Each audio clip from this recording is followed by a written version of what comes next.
کشمیر میں مسلم لیگ نون کے قائد محمد نواز شریف اور وزیر اعلیٰ پنجاب مریم نواز کے حق میں عوامی جوش و خروش مزید شدت اختیار کر گیا ہے۔ بڑے بڑے اجتماعات میں ہزاروں افراد کی شرکت نے سیاسی فضا کو گرما دیا ہے، جہاں کارکنان اور عوام نے بھرپور انداز میں اپنی حمایت کا اظہار کیا۔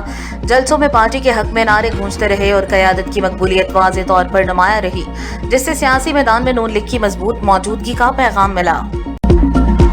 نائب وزیر اعظم محمد اسحاق ڈار فلپائن اور کرغزستان کے دورے مکمل کرنے کے بعد اسلام آباد واپس پہنچ گئے۔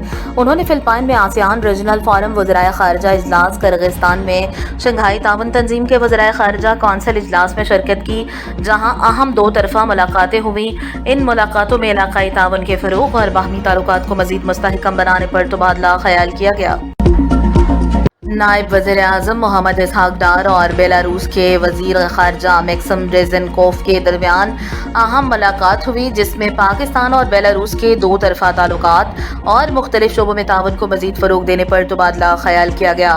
ملاقات میں اس عزم کا اعادہ کیا گیا کہ دونوں ممالک تجارت، دفاع، زراعت، ٹیکنالوجی اور افرادی قوت کے شعبوں میں اشتراک کو مزید وسعت دیں گے۔ اس موقع پر پاکستان بیلاروس مشترکہ وزارتی کمیشن کی نویں اجلاس کا بھی ذکر کیا گیا، جو 11 اور 12 اگست کو اسلام آباد میں منعقد ہوگا۔ نائب وزیر اعظم محمد اسحاق ڈار فلپائن اور کرغزستان کے دورے مکمل کرنے کے بعد اسلام آباد روانہ ہو گئے۔ انہوں نے فلپائن میں آسیان ریجنل فورم کے وزارتی اجلاس میں شرکت کی، جبکہ کرغزستان میں شنگھائی تعاون تنظیم کے وزرائے خارجہ کونسل اجلاس میں بھی شرکت کی۔ کرغزستان کے نائب وزیر خارجہ نے محمد اسحاق ڈار کو الوداع کیا، جبکہ بشکیک میں پاکستان کے سفیر الماس سفر اور پاکستانی سفارت خانے کے حکام بھی اس موقع پر موجود تھے۔ وزیر تجارت جام کمال خان کی زیر صدارت PHDAC کی کارکردگی کا جائزہ اجلاس منعقد ہوا، جس میں باغبانی کے شعبے کی ترقی اور برآمدات میں اضافے کے لیے اہم فیصلے کیے گئے۔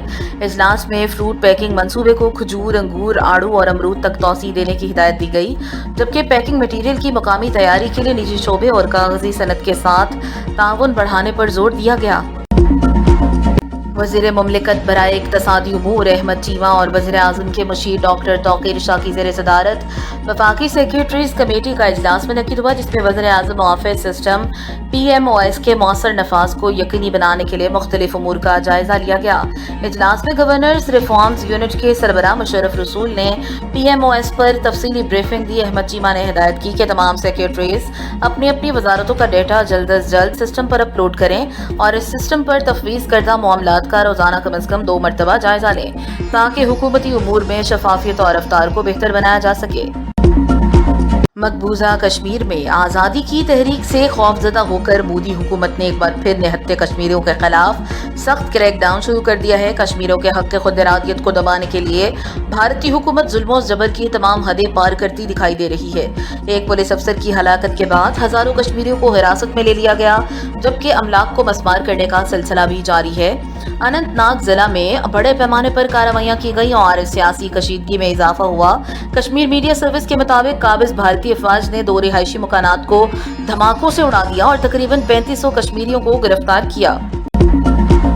وفاقی وزیر داخلہ محسن نقوی سے برطانوی ایوان بالا کے رکن لارڈ ضمیر چودھری نے ملاقات کی، جس میں باہمی دلچسپی کے امور اور خطے کی صورتحال پر تبادلہ خیال کیا گیا۔ ملاقات کے دوران لارڈ ضمیر چودھری نے خطے میں امن کے لیے پاکستان کی کوششوں کو سراہتے ہوئے کہا، وزیر اعظم اور فیلڈ مارشل کی جانب سے علاقائی استحکام کے لیے قابل تحسین اقدامات کیے گئے ہیں۔ لارڈ ضمیر چودھری کا کہنا تھا، حکومت پاکستان کی مثبت پالیسیوں کے باعث پاکستان میں سرمایہ کاری کے مواقع میں اضافہ ہو رہا ہے۔ افغانستان میں دہشت گرد گروہوں کی سرگرمیاں بدستور جاری ہیں، جبکہ امریکی محکمہ خارجہ نے طالبان حکومت کی کارکردگی پر واضح موقف اختیار کرتے ہوئے اسے ناکام قرار دیا ہے۔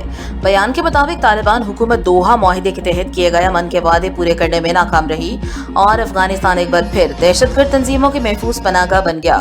امریکی محکمہ خارجہ کا کہنا ہے، طالبان دہشت گردی کے خلاف مؤثر اقدامات کرنے میں مکمل طور پر ناکام رہے ہیں اور انتہا پسند گروہوں کو روکنے میں بھی کامیاب نہیں ہو سکے۔